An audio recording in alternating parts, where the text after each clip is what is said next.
தமிழ் கிறிஸ்தவ வேதாகமம் ரோமருக்கு எழுதிய புஸ்தகம் 12ஆம் அதிகாரம் 1ஆம் வசனம் தொடக்கம் 10ஆம் வசனம் வரை.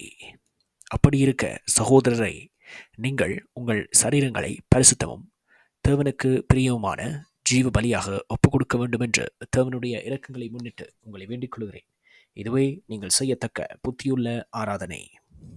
நீங்கள் இந்த பிரபஞ்சத்திற்கு ஒத்த வேஷம் தறியாமல் தேவனுடைய நன்மையும் பிரியமும் பரிபூரணவுமான சித்தம் இன்னதென்று பகுத்தறியத்தக்கதாக உங்கள் மனம் புதிதாகிறதினாலே மறுரூபமாகுங்கள்.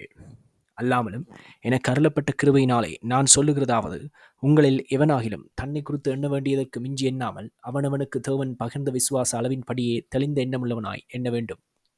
ஏனெனில் நமக்கு ஒரே சரீரத்திலே அநேக அவயவங்கள் இருந்தும் எல்லா அவயவங்களுக்கும் ஒரே தொழில் இராதது போல, அநேகராகிய நாமும் கிறிஸ்துவுக்குள் ஒரே சரீரமாயிருக்க ஒருவருக்கொருவர் அவயவங்களாயிருக்கிறோம். நமக்கு அருளப்பட்ட கிருபையின்படியே நாம் வெவ்வேறான வரங்கள் உள்ளவர்களானபடியினாலே நம்மில் தீர்க்க தரிசனம் சொல்லுகிற வரத்தையுடையவன் விசுவாச பிரமாணத்துக்கேற்றதாய் சொல்ல கடவன். ஊழியம் செய்கிறவன் ஊழியத்திலும், போதிக்கிறவன் போதிக்கிறதிலும், புத்தி சொல்லுகிறவன் புத்தி சொல்லுகிறதிலும் தரித்திருக்க கடவன். பகிர்ந்து கொடுக்கிறவன் வஞ்சனை இல்லாமல் கொடுக்க கடவன். முதலாளியானவன் ஜாக்கிரதையாயிருக்க கடவன். இரக்கம் செய்கிறவன் உற்சாகத்துடனே செய்ய கடவன்.